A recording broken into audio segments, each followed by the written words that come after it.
Hey everyone, welcome back to my foundation classes your anytime classroom. तो guys कैसे हो आप सभी। तो 1:30 बज चुका है और 1:30 बजे पर डे आप लगाते हो एक सेट जिसमें होते हैं 50 क्वेश्चंस आपके जीके जीएस के प्रैक्टिस के लिए। ठीक है, तो इसी सीरीज में आज हम लोग एक और सेट करने जा रहे हैं। ठीक है, और जो भी पुराने सेट्स हो चुके हैं आप लोगों में से किसी ने अगर नहीं वो सेट लगाया हुआ है तो जाओ प्लेलिस्ट से निकाल के आप वहाँ उसको लगा सकते हो। ठीक है, और अपने फ्रेंड्स के साथ भी जल्दी जल्दी शेयर कर दो। अगर आपने अभी नहीं किया है, अगर आपका कोई फ्रेंड अभी तक नहीं ऑनलाइन आया है तो जल्दी से शेयर कर दो, सबको बुला लो। ठीक है, तो चलिए स्टार्ट करते हैं आज का टेस्ट। तो आज का आपका पहला क्वेश्चन है, हड़प्पा कालीन समाज किन वर्गों में विभक्त था। जल्दी बताओ, हड़प्पा कालीन समाज जो था वह किन वर्गों में बटा हुआ था। जल्दी से पढ़ो सारा ऑप्शन और आंसर दो, किन वर्गों में बटा हुआ था। तो देखो, हड़प्पा कालीन समाज जो था वह विद्वान, योद्धा, व्यापारी और श्रमिक इन वर्गों में बटा हुआ था। किसमें? विद्वान, योद्धा, व्यापारी और श्रमिक। ठीक है, अच्छा क्वेश्चन था, याद रखना इसको। अगला क्वेश्चन है, भारतीय संविधान के अनुच्छेद 344 के तहत प्रथम राजकीय भाषा आयोग का गठन हुआ था कब। भारतीय संविधान के अनुच्छेद 344 के तहत प्रथम राजकीय भाषा आयोग का गठन कब हुआ था। कब हुआ था? ये हुआ था 1955 ईस्वी में बीजी खेर की अध्यक्षता में। बहुत अच्छा क्वेश्चन है और यहाँ पे एक क्वेश्चन में आपको कंप्लीट इन्फॉर्मेशन भी मिल जाता है। ठीक है, इसलिए मैंने ये क्वेश्चन बनाया ताकि आपके दिमाग में सब चीज़ सेट हो जाए। देखो 1955 आपसे पूछा जाएगा, 1955 का बीजी खेर जो समिति था वो किस चीज़ के लिए था, तो वह राजकीय भाषा आयोग के लिए समिति था। ठीक है, बीजी खेर के अध्यक्षता में इसका गठन हुआ था। किस अनुच्छेद के तहत? अनुच्छेद 344 के तहत। क्लियर है, और ये था प्रथम राजकीय भाषा आयोग। क्लियर है। अगला क्वेश्चन है, 16 महाजनपद से संबंधित निम्न कथनों पर विचार करें और बताएं कौन सा कथन सही है। अच्छा, 16 महाजनपद से रिलेटेड आपको 4 स्टेटमेंट दिया हुआ है और आपको बताना है इसमें से क्या सही है क्या गलत है। तो पहला स्टेटमेंट देखते हैं क्या है। सर्वप्रथम 16 महाजनपदों की सूची अंगुत्तर निकाय में मिलती है।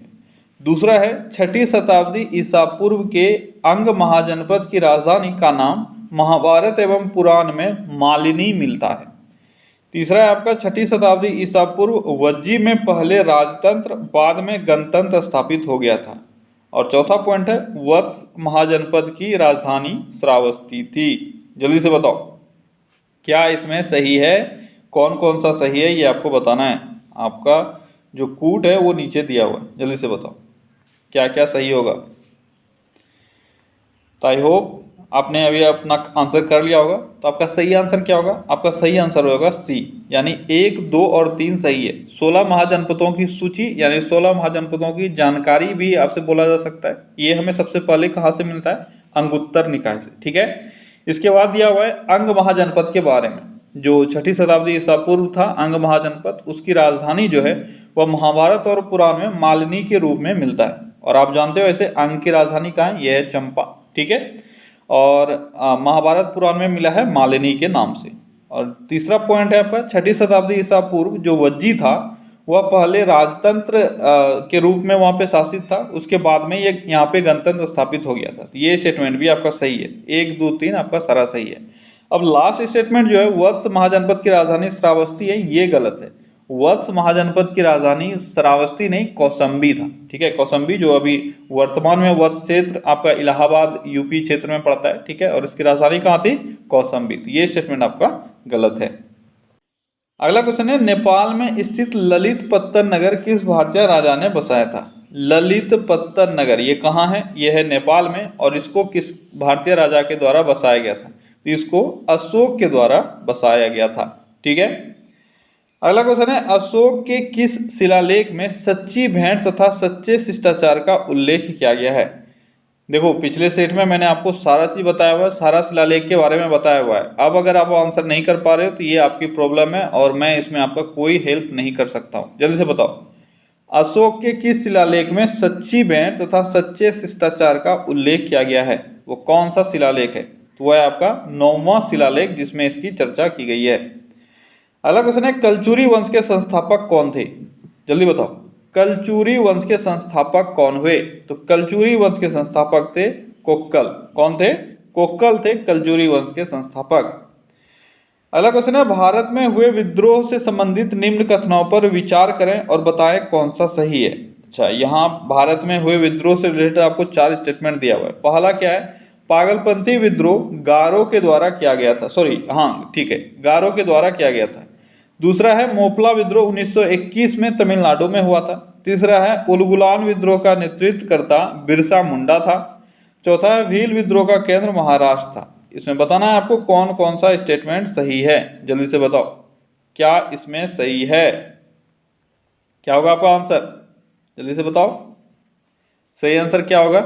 तो आपका यहाँ जो सही आंसर होगा वो होगा बी, यानी 1, 3 और 4 सही है। पागलपंथी विद्रोह गारों के द्वारा किया गया था, ये भी सही है, ठीक है। गारो जनजाति, गारो खासी जो आपने पढ़ा है, गारो जनजाति, तो उनके द्वारा पागलपंथी विद्रोह ये असम क्षेत्र में हुआ था, ठीक है, उनके द्वारा किया गया था। दूसरा है मोपला विद्रोह 1921 में तो हुआ था, लेकिन तमिलनाडु में नहीं बल्कि केरल में हुआ था। आपको पता होगा मालाबार तट पे हुआ था, ठीक है। मालाबार तट आपका किसको बोलते हो, आप वेस्टर्न कोस्ट को मालाबार तट बोलते हो और ईस्टर्न कोस्ट को बोलते हो कोरोमंडल तट, ठीक है। और जो आपका तमिलनाडु आता है वो ईस्टर्न कोस्ट पे आता है, और ये हुआ था मालाबार तट पे, यानी यहाँ पे जो केरल है, केरल से रिलेटेड जगहों पे ये हुआ था, ठीक है। तो आपका दूसरा स्टेटमेंट गलत हो जाएगा, तमिलनाडु की जगह केरल रहता तो सही होता। तीसरा है उलगुलान विद्रोह, इसका नेतृत्व करता कौन था, बिरसा मुंडा, ये भी सही है आपका। चौथा है भील विद्रोह, इसका केंद्र महाराष्ट्र था, ये भी सही है। भील विद्रोह जो हुआ यह खानदेश एरिया में हुआ था, मेनली जो सबसे बड़ा भील विद्रोह था खानदेश एरिया में, ठीक है। और ये खानदेश एरिया आपका जो महाराष्ट्र और मध्य प्रदेश का एरिया है, ये बीच में पड़ता है, महाराष्ट्र और मध्य प्रदेश के बीच में, ठीक है, खानदेश, ठीक है। 1812 में ये स्टार्ट हुआ था, फिर खत्म हुआ, फिर स्टार्ट हुआ, लगभग 1846 तक इसके बीच में 3 बार ये विद्रोह हुआ था। 1812 से शुरू होकर 1846 तक, ठीक है। अब जो भील विद्रोह है ये सिर्फ महाराष्ट्र एरिया में ही नहीं हुआ था, आपका राजस्थान में भी भील विद्रोह हुआ था, ठीक है। गुजरात के कुछ हिस्से में भी भील विद्रोह हुआ था, तो राजस्थान वाला भी फेमस है, ठीक है। लेकिन सबसे ज्यादा जो फेमस रहा वो खानदेश का भील विद्रोह फेमस था, उसी के बारे में आपसे पूछा जा रहा है। तो यहाँ पे भील विद्रोह का केंद्र महाराष्ट्र है, ये सही होगा, ठीक है। अगला क्वेश्चन क्या है, बर्फ पर उगने वाला शैवाल क्या कहलाता है। बर्फ पर उगने वाला शैवाल क्या कहलाता है, जल्दी बताओ। बर्फ पर उगने वाला शैवाल क्या कहलाता है, तो बर्फ पे उगने वाला शैवाल क्रिप्टोफाइट्स कहलाता है। क्या कहलाता है, क्रिप्टोफाइट्स। अगला क्वेश्चन क्या है, अगला क्वेश्चन है 1857 के विद्रोह से संबंधित निम्न कथनों में कौन सा कथन गलत है बताइए। अच्छा, 4 स्टेटमेंट दिया हुआ है 1857 से संबंधित, आपको बताना है इसमें कौन सा कथन गलत है। पहला स्टेटमेंट है, बेगम हजरत महल ने 1857 के विद्रोह का नेतृत्व लखनऊ शहर से किया था। दूसरा है 1857 के विद्रोह में लक्ष्मीबाई के खिलाफ जनरल कैंपबेल लड़ रहा था। तीसरा है 1857 के विद्रोह के समय लॉर्ड कैनिंग के द्वारा इलाहाबाद को आपातकालीन मुख्यालय बनाया गया था। और चौथा है 1857 के बरेली विद्रोह का नेतृत्व खान बहादुर ने किया था। अब बताओ इसमें से कौन सा स्टेटमेंट गलत है, जल्दी से आंसर करो, कौन सा स्टेटमेंट गलत है। तो कौन सा स्टेटमेंट गलत है, तो आपका बी स्टेटमेंट गलत है। 1857 के विद्रोह में लक्ष्मीबाई के खिलाफ जनरल कैंपबेल नहीं था, यह हीरोज था। मैंने इससे पहले बताया था, हमारे यहाँ से हीरोइन और उधर से हीरो, ठीक है, इसको याद रखना। हमारे यहाँ से हीरोइन थी लक्ष्मीबाई और 1857 क्रांति की एकमात्र हीरोइन थी, ठीक है, लक्ष्मीबाई। और इधर से कौन था, इधर से हीरोज था, hero heroine hero heroine hero, ठीक है। तो आपको ऐसे याद रखना है। तो यहाँ पे जनरल कैंपबेल के द्वारा इनका सामना नहीं किया गया था। अच्छा, कैंपबेल का नाम आया है तो इसका हम लोग पढ़ लेते हैं। कैंपबेल कहाँ से मतलब ब्रिटिश की तरफ से कहाँ ये रिप्रेजेंट कर रहा था, तो कानपुर से, ठीक है। कानपुर, 2 जगहों से इन्होंने लड़ाई की थी, कानपुर और लखनऊ। तो कानपुर के तरफ से विद्रोह करता कौन था, विद्रोह करने वाला नेतृत्व किसने किया था, तो ये नाना साहब थे कानपुर से। और लखनऊ में कौन थे, हजरत महल, बेगम हजरत महल, ठीक है, कौन थे, बेगम हजरत महल थी, ठीक है। अब आपको यहां से याद रखना है कि नाना साहेब के अपोजिट ब्रिटिश कौन अधिकारी था, ये कैंपबेल था। बेगम हजरत महल के अपोजिट कौन ब्रिटिश अधिकारी था, तो कैंपबेल था, ठीक है। एक बार फिर से रिकॉल कर लो फटाफट। कानपुर में हमारे यहाँ से नाना साहब थे और लखनऊ में हमारे यहाँ से बेगम हजरत महल थी, ठीक है। तो नाना साहब के अपोजिट अंग्रेज अधिकारी कौन, कैंपबेल, और बेगम हजरत महल के अपोजिट अंग्रेज अधिकारी कौन, कैंपबेल। तो ये सारी चीजें आपको याद रखनी है। अगला क्वेश्चन है, जापान का नागासाकी नगर किस द्वीप पर स्थित है? नागासाकी नगर किस द्वीप पर स्थित है, जल्दी बताओ। नागासाकी नगर किस द्वीप पर स्थित है? ये क्यूशू द्वीप पर स्थित है। कौन से द्वीप पर? क्यूशू द्वीप पर स्थित है। ठीक है, दो जगह आपसे पूछा जाता है, टोक्यो आपसे पूछा जाता है, टोक्यो हंसू द्वीप पर स्थित है और नागासाकी क्यूशू द्वीप पर स्थित है। अगला क्वेश्चन है, निम्न में से कौन सी जलधारा प्रशांत महासागर की ठंडी जलधारा है? जलधारा बहुत इंपॉर्टेंट है, मैंने बार बार आपको बोला है। अगर अभी भी आपको याद नहीं है तो अभी जाओ याद करो फटाफट। निम्नलिखित में से कौन सी जलधारा प्रशांत महासागर की ठंडी जलधारा है? जल्दी बताओ, कौन सी जलधारा है? वो है आपका क्यूराइल। ठीक है, क्यूराइल जो है यह प्रशांत महासागर की ठंडी जलधारा है। अब अगर लेब्राडोर का बात करेंगे तो लेब्राडोर क्या है? ये अटलांटिक महासागर की ठंडी जलधारा है। केनारी ये भी अटलांटिक महासागर की ठंडी जलधारा है। क्यूराइल तो मैंने बताया प्रशांत महासागर की ठंडी जलधारा है। और सुसीमा ये प्रशांत महासागर की ही धारा है पर गर्म जलधारा। कैसी है? गर्म जलधारा। ठीक है, अगला क्वेश्चन है, बी आर अम्बेडकर अंतर्राष्ट्रीय हवाई अड्डा कहाँ स्थित है? बी आर अम्बेडकर अंतर्राष्ट्रीय हवाई अड्डा, जल्दी बताओ कहाँ स्थित है? बी आर अम्बेडकर अंतर्राष्ट्रीय हवाई अड्डा ये नागपुर में स्थित है। अगला क्वेश्चन है, इचारी बांध परियोजना किस नदी पर स्थित है? इचारी बांध परियोजना किस नदी पर स्थित है? तो इचारी बांध परियोजना ये टोंस नदी पर स्थित है और कहाँ है? ये उत्तराखंड में है। अगला क्वेश्चन है, भारत के पहले कार्यवाहक राष्ट्रपति कौन हुए? बहुत ही बेहतरीन क्वेश्चन, जल्दी बताओ। भारत के पहले कार्यवाहक राष्ट्रपति कौन हुए? जबरदस्त क्वेश्चन है मेरे भाई, जल्दी से बताओ। इसमें देखो, इसमें बहुत सारे बच्चे गलती करेंगे। अब ये ऐसा क्वेश्चन है ना जो आप छोड़ नहीं सकते हो, और आप अगर आंसर करते हो तो आप गलत आंसर कर देते हो। ठीक है, तो यहाँ पे आप इस तरह के क्वेश्चंस में भी आप ट्रैप हो जाते हो। ये सब ट्रैप क्वेश्चन है। ठीक है, तो आपका सही आंसर क्या होगा? अगर सही आंसर आपको आता है, अगर आपका आंसर बीवी ग्री है तो आपका आंसर बिल्कुल सही है, नहीं तो आप गलत कर बैठोगे। ठीक है, मैक्सिमम का आंसर तो हिदायतुल्लाह है। अब क्वेश्चन को ध्यान से पढ़ो। क्वेश्चन पूछ रहा है कि प्रथम कार्यवाहक राष्ट्रपति कौन हुए। ये नहीं पूछा जा रहा है कि प्रथम सुप्रीम कोर्ट के चीफ जस्टिस कौन थे जो प्रेसिडेंट के रूप में जिन्होंने कार्य किया, वो आपसे नहीं पूछा जा रहा है। सिर्फ कार्यवाहक राष्ट्रपति का बात किया जा रहा है। प्रथम राष्ट्रपति कौन थे? प्रथम राष्ट्रपति थे राजेंद्र प्रसाद। ठीक है, और राजेंद्र प्रसाद कब से कब तक थे? तो 50 से लेकर 1950 से लेकर 62 तक, जब तक इनकी मृत्यु नहीं हो गई, ये राष्ट्रपति पद पर बने थे। ठीक है, अब 62 में जैसे ही इनकी मृत्यु हुई, इसके बाद कौन बने राष्ट्रपति? कौन बने इसके बाद? राष्ट्रपति बने थे राधा कृष्णन। कौन बने थे दूसरे राष्ट्रपति? राधा कृष्णन। ठीक है, और राधा कृष्णन 62 से लेकर 67 तक रहे थे।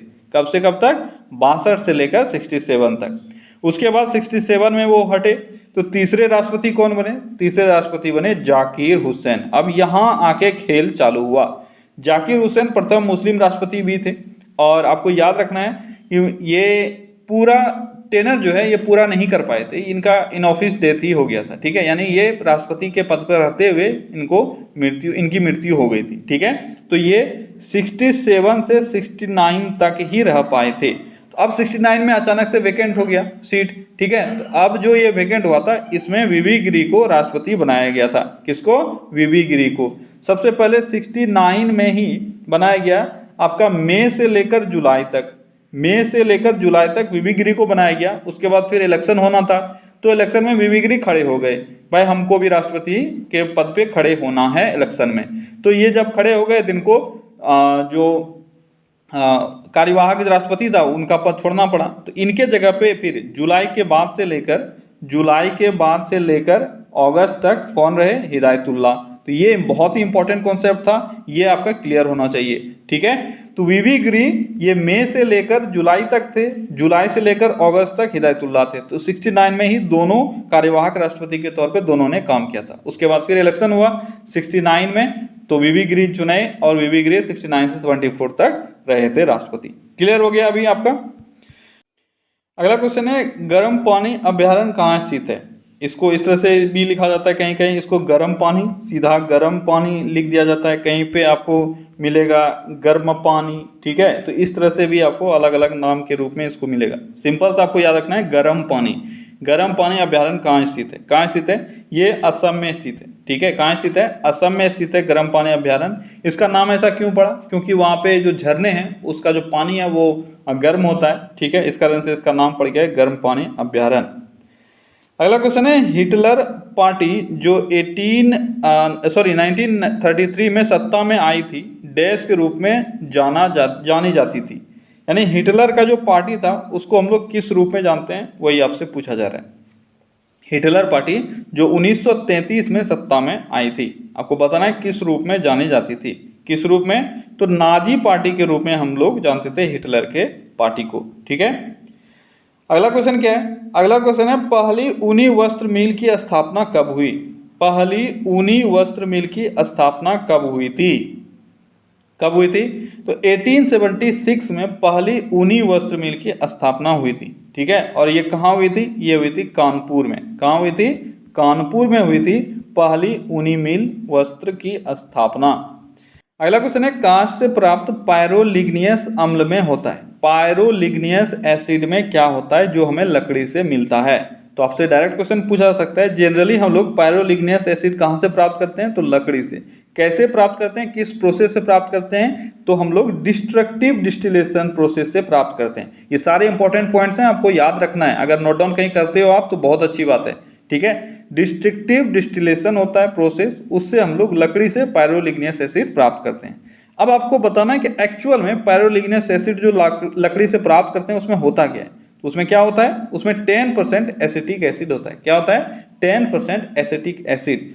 पायरोलिग्नियस एसिड का कंपोजिशन क्या क्या है? तो 10% एसिटिक एसिड तो आपने देख लिया। तो एसिटिक एसिड प्लस एसीटोन, ठीक है, प्लस मिथेनॉल। क्या क्या होता है? एसिटिक एसिड, एसीटोन और मिथेनॉल। तो ये क्वेश्चन भी आपसे पूछा जा सकता है, ठीक है। और मैंने बताया कि जब हम लोग क्या करते हैं इसमें, यह तब प्राप्त होता है जब चारकोल को उत्पादन के दौरान किसी लकड़ी को एक वायुहीन पात्र में हम लोग रखते हैं, तब हम लोगों को क्या मिलता है? ये पायरोलिग्नियस एसिड। यानी इस प्रोसेस को हम लोग डिस्ट्रक्टिव डिस्टिलेशन प्रोसेस कहते हैं।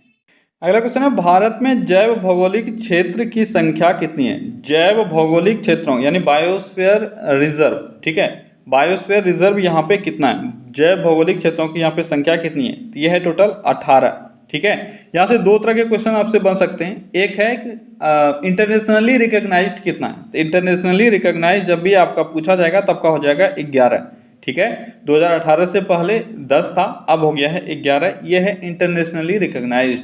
लेकिन हमारे यहाँ पे टोटल है कितना? टोटल है 18। ये दो तरह के क्वेश्चन आपको याद रखने हैं और बारीकी से क्वेश्चन को पढ़ के तब जवाब देना है। अगला क्वेश्चन है, मृदा में जल तनाव मापने के लिए प्रयोग किए जाने वाले यंत्र को क्या कहा जाता है? मृदा में यानी मिट्टी में जल तनाव को मापने के लिए एक यंत्र का इस्तेमाल करते हैं हम लोग, उसको क्या कहते हैं? उसको हम लोग तनाव मापी या टेंशन मीटर हम लोग कहते हैं। सिंपल है, ठीक है। अगला क्वेश्चन है, अंतःस्रावी तंत्र के हार्मोन का क्या कार्य है? अंतःस्रावी तंत्र के हार्मोन का यानी जो भी एंडोक्राइन ग्लैंड्स होते हैं उससे जो हार्मोन निकलता है, आपको बताना है उसका काम क्या होता है। आपका ऑप्शन है वृद्धि और विकास, उत्तक कार्य और प्रजनन, ठीक है। अब आपको बताना है इसमें क्या सही क्या गलत है। तो क्या होगा आपका सही आंसर? आपका सही आंसर हो जाएगा सभी। वृद्धि और विकास, उत्तक कार्य और प्रजनन, ये सभी कार्य वो लोग करते हैं, ठीक है। अगला क्वेश्चन है, कौन सा ड्राई फ्रूट थायमीन का समृद्ध स्रोत है? थायमीन का समृद्ध स्रोत एक ड्राई फ्रूट है। वो ड्राई फ्रूट कौन सा है? वो ड्राई फ्रूट है काजू। तो काजू आप सभी जमकर खाते हो, बहुत मज़ा आता है खाने में। मैं जब छोटा था तो मैं तो एक एक बॉल ले भर भर के खा जाता था, मम्मी से फिर डांट भी पड़ती थी। तो काजू खाने में बहुत अच्छा लगता है। और इसमें क्या होता है? इसमें सबसे अधिक थायमीन होता है। अगला क्वेश्चन है, शिशुनाग राजवंश डैश द्वारा परास्त किया गया था? शिशुनाग राजवंश डैश द्वारा परास्त किया गया था? जल्दी बताओ, शिशुनाग किसके द्वारा परास्त किया गया था? तो शिशुनाग किसके द्वारा? तो महापद्म के द्वारा यानी महापद्मानंद के द्वारा परास्त किया गया था, ठीक है। शिशुनाग का दूसरा नाम उग्रसेन भी है, ठीक है। और इसको किसने परास्त किया था? महापद्मानंद ने इनको परास्त किया था। अगला क्वेश्चन है, निम्नलिखित पेट्रोलियम रिफाइनरी उत्पादों में से किसका सबसे कम बॉइलिंग पॉइंट होता है? इन चारों में से बताना है सबसे कम बॉइलिंग पॉइंट किसका होता है। तो सबसे कम बॉइलिंग पॉइंट गैसोलीन का होता है। किसका होता है? गैसोलीन का। इसको हम लोग दूसरे नाम से पेट्रोल के नाम से भी जानते हैं। ठीक है, अगला क्वेश्चन है भारतीय विदेश व्यापार संस्थान कहाँ स्थित है? भारतीय विदेश व्यापार संस्थान, भारतीय विदेश व्यापार संस्थान कहाँ स्थित है? कहाँ स्थित है? ये स्थित है नई दिल्ली में। ठीक है, और इसकी स्थापना कब हुई थी? इसकी स्थापना हुई थी 1963 में। अगर इसका दूसरा ऑफिस पूछा जाए, दूसरा ऑफिस है इसका कोलकाता में। ठीक है, अगला क्वेश्चन क्या है? अगला क्वेश्चन है गुरु नानक का जन्म स्थान कौन सा है? गुरु नानक का जन्म स्थान कौन सा है? गुरु नानक का जन्म स्थान तो है तलवंडी। ठीक है, अगला क्वेश्चन है नाटो का पूरा रूप क्या है? नाटो का फुल फॉर्म जल्दी बताओ। नाटो का फुल फॉर्म क्या है? देखो जितने भी आपके स्कीम्स वगैरह हैं, ठीक है, या जितना भी ऑर्गेनाइजेशन है जिसका शॉर्ट फॉर्म में आप पढ़ते हो, ठीक है, उसका फुल फॉर्म आपको जरूर आना चाहिए, क्योंकि यहाँ से आसान क्वेश्चन बनते हैं। तो नाटो का फुल फॉर्म क्या होता है? North Atlantic Treaty Organization. क्या होता है? नॉर्थ अटलांटिक ट्रीटी ऑर्गेनाइजेशन, ये होता है नाटो का फुल फॉर्म। और इसकी स्थापना कब हुई थी? 1949 में इसकी स्थापना हुई थी। ठीक है, और इसका हेडक्वार्टर अभी कहाँ है नाटो का? तो ब्रुसेल्स बेल्जियम, ब्रुसेल्स बेल्जियम, इसका ब्रुसेल्स जो बेल्जियम स्थित है, यहाँ पर इसका हेडक्वार्टर है। और इसमें अभी मेंबर्स कितने हैं? टोटल 30 मेंबर्स हैं नाटो में। ठीक है, और इसका अभी वर्तमान सेक्रेटरी जनरल कौन है? तो वर्तमान सेक्रेटरी जनरल जेंस स्टोल्टेनबर्ग है। कौन है? Jens Stoltenberg. तो ये है इसका वर्तमान सेक्रेटरी जनरल। तो ये सारे पॉइंट्स हैं जिसको आपको याद रखना है। अगला क्वेश्चन है सलीम अली थे, सलीम अली कौन थे? तो आसान सा क्वेश्चन है ये भी। सलीम अली एक विख्यात पक्षी विज्ञानी थे। कौन थे? एक विख्यात पक्षी विज्ञानी। अच्छा, यहाँ से दो तरह के क्वेश्चन बनते हैं और आगे कभी ना कभी तो मैं डाल ही दूंगा, इसलिए आज अच्छे से इसको याद रख लो, क्योंकि यहाँ पे आपका एक ट्रैप क्वेश्चन बनता है। अब क्या ट्रैप क्वेश्चन बनता है? आपसे पूछा जाएगा सलीम अली अभ्यारण्य कहाँ है, या सलीम अली पार्क कहाँ है, और अगर आपको सही आंसर आता है तो ही आप गलती करोगे, नहीं तब तो कोई बात नहीं है, नहीं तब तो आपका गलती होगा ही नहीं। तो सलीम अली से दो चीजें पूछी जा सकती है, सलीम अली पार्क और दूसरा सलीम अली बर्ड सेंचुरी। ठीक है, दोनों पे ध्यान देना है। अगर पार्क पूछा जाएगा तो ये हो जाएगा जम्मू कश्मीर, और बर्ड सेंचुरी पूछा जाएगा तो ये हो जाएगा गोवा। अब जनरली जो फेमस है वो है सलीम अली बर्ड सेंचुरी, और ये गोवा में स्थित है, ये बहुत ही फेमस है। ठीक है, इसलिए कभी सलीम अली पार्क अगर पूछा जाता है तो भी बच्चे जो है वह क्या कर देते हैं, वह गोवा मार देते हैं। तो ये एक ट्रैप क्वेश्चन बन जाता है। ठीक है, तो याद रखना है सलीम अली पार्क, ये अगर पूछा जाए तो ये हो जाएगा आपका जम्मू कश्मीर, सलीम अली बर्ड सेंचुरी तो होगा गोवा। ठीक है, अगला क्वेश्चन क्या है? अगला क्वेश्चन है भारत के निम्नलिखित राजनीतिक नेताओं के मिलान उनके अपने अपने राजनीतिक दल के साथ कीजिए। अच्छा, कुछ नेताओं का नाम दिया हुआ है, आपको उनके पार्टी के साथ उनको मैच करना है, किस पार्टी से कौन बिलोंग करते हैं। जल्दी जल्दी बताओ क्या क्या है? शरद पवार, शरद यादव, मायावती और AB वर्धन, ये किस पार्टी से बिलोंग करते हैं? जल्दी से आपको बताना है किस पार्टी से ये लोग हैं। मैच करो किस पार्टी से हैं। तो सबसे पहले देखो शरद, अगर पवार का हम लोग बात करेंगे, शरद पवार किससे है? NCP से है शरद पवार। ठीक है, उसके बाद शरद यादव किससे है? शरद यादव है JDU से। ठीक है, उसके बाद मायावती, मायावती किस पार्टी से? तो मायावती है BSP पार्टी से। और AB वर्धन ये किस पार्टी से? तो CPI से है। तो आपका सही ऑप्शन जो है वह B करेक्ट होगा। ठीक है, अगला क्वेश्चन है भारत का पहला फील्ड मार्शल कौन था? आसान सा क्वेश्चन है, भारत का पहला फील्ड मार्शल कौन था? तो कौन थे? ये थे SHFJ मानेकशॉ। ठीक है, अगला क्वेश्चन क्या है? मडुमलाई वन्य प्राणी सेंचुरी किस राज्य में स्थित है? तो मडुमलाई वन्यजीव अभ्यारण्य कहाँ स्थित है? तो यह तमिलनाडु में स्थित है। कहाँ स्थित है? तमिलनाडु में स्थित है, और ये टाइगर्स के लिए फेमस है। ठीक है, अगला क्वेश्चन है नवजात शिशु की 3 माह तक की आयु के अध्ययन को क्या कहते हैं? आपसे दूसरा क्वेश्चन यहाँ से बिना 3 माह दिए भी पूछा सकता है। नवजात शिशु के आयु के अध्ययन नवजात शिशु के अध्ययन को क्या कहा जाता है? तो यहाँ पे स्पेसिफिकली इसको हम लोग 3 मंथ के अंदर का जो बच्चा होता है उसको नवजात बोलते हैं, और इसके अध्ययन को क्या कहा जाता है? इसके अध्ययन को कहा जाता है नियोनेटोलॉजी। क्या कहा जाता है? नियोनेटोलॉजी।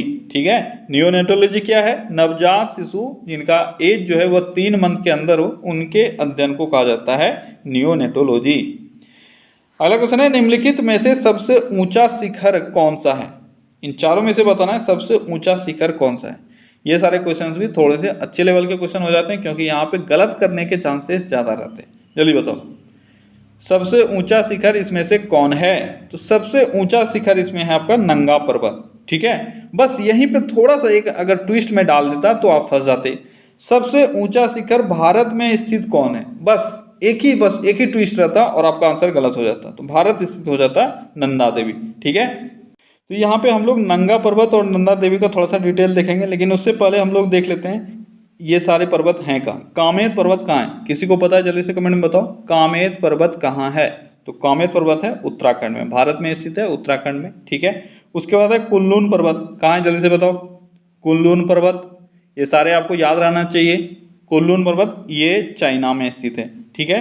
नंगा पर्वत कहाँ है? नंगा पर्वत आपके कहाँ है? जल्दी बताओ। तो नंगा पर्वत देखो बहुतों को लगता है ये भारत में है, पर ये भारत में नहीं है, ये पाकिस्तान में है, ठीक है। गिलगिट, ठीक है, गिलगिट बलिस्तान एरिया है, पड़ता है पाकिस्तान में, तो वहाँ पे है। तो गिलगिट पाकिस्तान आप इसका रख लो। नंदा देवी कहाँ है? ये जल्दी बताओ।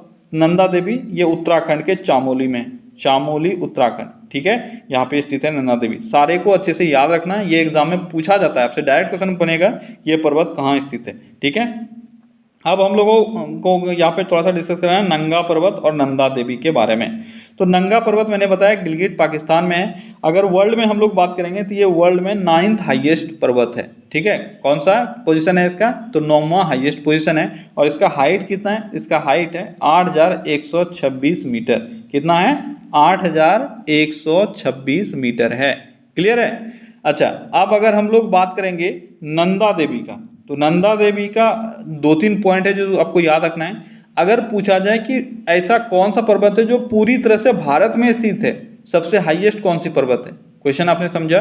क्वेश्चन आपसे पूछा जाएगा कि भारतीय बाउंड्री में स्थित सबसे ऊंचा पर्वत कौन सा है, तो आपका आंसर होगा नंदा देवी हमेशा, ठीक है। और अगर पूछा जाएगा भारत में सबसे ऊंचा, दूसरा सबसे ऊंचा पर्वत, तो भी आपका आंसर होगा नंदा देवी, क्योंकि भारत का जो हम लोग ऊंचा पर्वत मानते हैं वो कंचनजंगा मानते हैं, ठीक है। लेकिन कंचनजंगा जो है वह भारत में पूरी तरह से नहीं है, वो भारत और नेपाल के बॉर्डर में है, ठीक है। थोड़ा सा नेपाल में भी वो गया हुआ है, पूरी तरह से अपने बाउंड्री में नहीं है। क्लियर है? अगर हम लोग नंदा देवी का वर्ल्ड में बात करेंगे तो वर्ल्ड में इसका जो पोजिशन है वह है 23rd।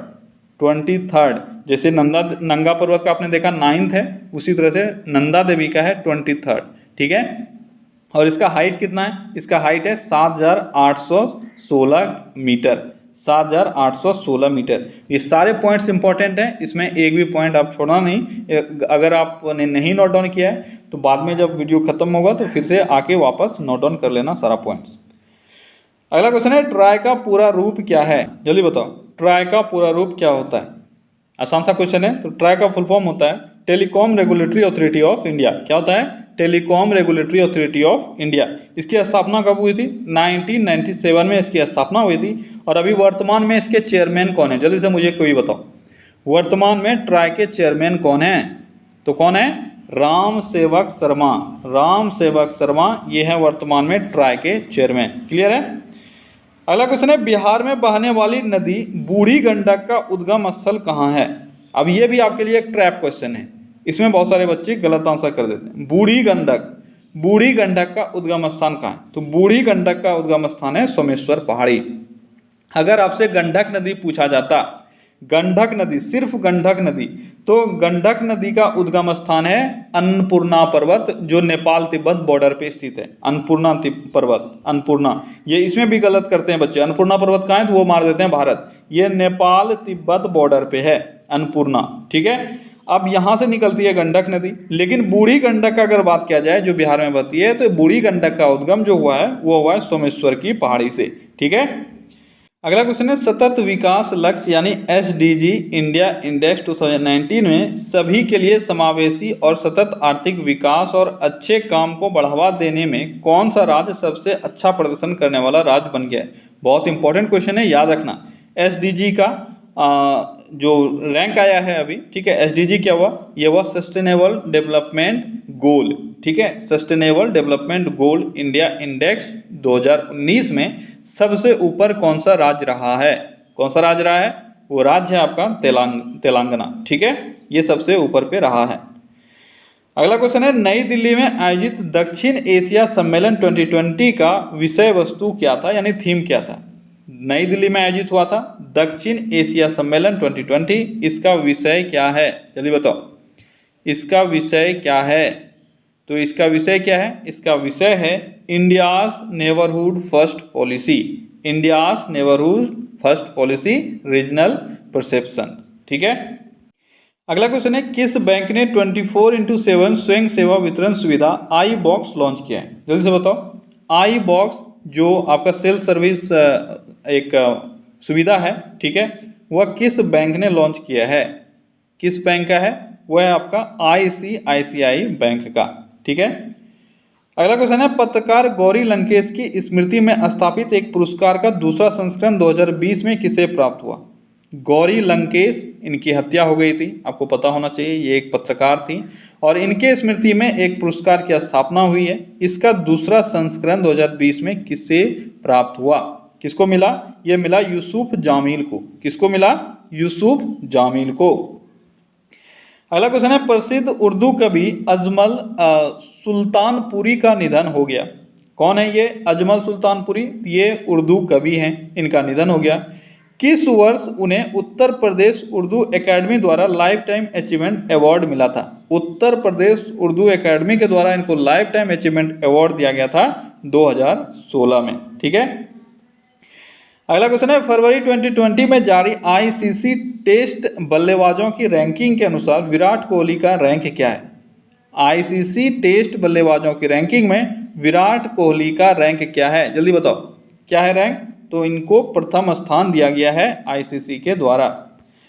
अगला क्वेश्चन है, 2020 में राज्यों को GST क्षतिपूर्ति केंद्र कितनी किस्तों में जारी करेगा? जल्दी बताओ, राज्यों को GST क्षतिपूर्ति जो हुआ है वो कितने किस्तों में जारी किया जाएगा केंद्र सरकार के द्वारा? तो कितने किस्तों में? टोटल 2 किस्तों में जारी किया जाएगा। अगला क्वेश्चन है, फरवरी 2020 में भारत निर्वाचन आयोग द्वारा किसे विशेष व्यय पर्यवेक्षक के रूप में नियुक्त किया गया है? विशेष व्यय पर्यवेक्षक के रूप में किसको नियुक्त किया है निर्वाचन आयोग ने? तो किसको किया है? यह किया गया है B मुरली कुमार को, ठीक है। अगला क्वेश्चन है, फरवरी 2020 में निम्नलिखित में से किस देश ने 4 महीने के विरोध प्रदर्शन के बाद मोहम्मद तौफीक अल्लावी को नया प्रधानमंत्री बनाया है? मोहम्मद तौफीक अल्लावी ये कहाँ का नया प्रधानमंत्री बना है? तो कहाँ का नया प्रधानमंत्री बना है? तो इराक का नया प्रधानमंत्री बना है मोहम्मद तौफीक अल्लावी, ठीक है। अगला क्वेश्चन है, किस वर्ष तक सरकार ने भारतीय रेलवे की पटरियों को पूरी तरह से विद्युतीकृत करने का लक्ष्य रखा है? तो किस वर्ष तक पूरी तरह से विद्युतीकृत हो जाएगा सारी पटरियां जितना भी है? तो कब तक? तो यह है 2023 तक, ठीक है। अगला क्वेश्चन है, निम्नलिखित में से किस फिल्म ने बाफ्टा के 2020 संस्करण में, ठीक है, बाफ्टा के 2020 के संस्करण में 7 अवार्ड जीते तथा सर्वश्रेष्ठ फिल्म, सर्वश्रेष्ठ ब्रिटिश फिल्म और सर्वश्रेष्ठ निर्देशक इस फिल्म को मिला है। इन सारे अवार्ड से ये फिल्म सम्मानित हुआ है। तो वो कौन सा है? मैंने पहले भी बताया हुआ है, जब मैंने आपको ऑस्कर के बारे में बताया था उस वक्त बताया था 1917 जो 1917 जो मूवी है इसको ये सारे अवार्ड मिले हैं। टोटल 7 बाफ्टा पुरस्कार इसको मिला है। अगला क्वेश्चन है, काला घोड़ा उत्सव के 21वें संस्करण कहाँ मनाया गया? काला घोड़ा उत्सव का 21वां संस्करण कहाँ मनाया गया? कहाँ मनाया गया? तो काला घोड़ा महोत्सव जो है यह मुंबई महाराष्ट्र में मनाया जाता है। अगला क्वेश्चन है, फरवरी 2020 में किस राज्य ने प्रधानमंत्री मातृ वंदना योजना के कार्यान्वयन के लिए पहला स्थान प्राप्त किया है? प्रधानमंत्री मातृ वंदना योजना, इसके कार्यान्वयन में अव्वल स्थान किस राज्य ने हासिल किया है? तो किस राज्य ने? मध्य प्रदेश को इसमें अव्वल स्थान प्राप्त हुआ है। अगला क्वेश्चन है, 2020 में ऑस्ट्रेलियाई ओपन में अपना 8वां खिताब किसने जीता? ऑस्ट्रेलियाई ओपन में 8वां खिताब जो 2020 में हुआ यह किसने जीता? किसने जीता? नोवाक जोकोविच ने ऑस्ट्रेलियाई ओपन का 8वां खिताब जीता है। अगला क्वेश्चन है, किस देश ने नए कोरोना वायरस के पहली मृत्यु थी? अच्छा, किस देश में नए कोरोना वायरस से पहले मृत्यु थी जो चीन के बाहर पहला था? चीन के बाहर कोरोना वायरस के कारण, यानी नोवेल कोरोना वायरस जो कोविड-19 है, इसके कारण चीन के बाहर पहला मृत्यु किस देश में हुआ? किस देश में हुआ था? फिलीपींस में हुआ था पहला मृत्यु चीन के बाहर। ये भी आपको याद रखना है, ठीक है। तो क्या गाइस, तो ये था टॉप 50 क्वेश्चन जो आज के सेट में आया, ठीक है। चलिए, इसी तरह से आप लोग मन लगा के टेस्ट देते रहिए, और जो भी फ्रेंड्स अभी आपके बच गए हैं जिनको आपने अभी तक शेयर नहीं किया, जल्दी जल्दी शेयर करो यार, अब इतना टाइम आपको नहीं लगना चाहिए। अब तो आपने एक वीक टेस्ट दे लिया, ठीक है। चलो, अब हम लोग फिर से मिलते हैं अगले सेट में। Till then take care, bye bye.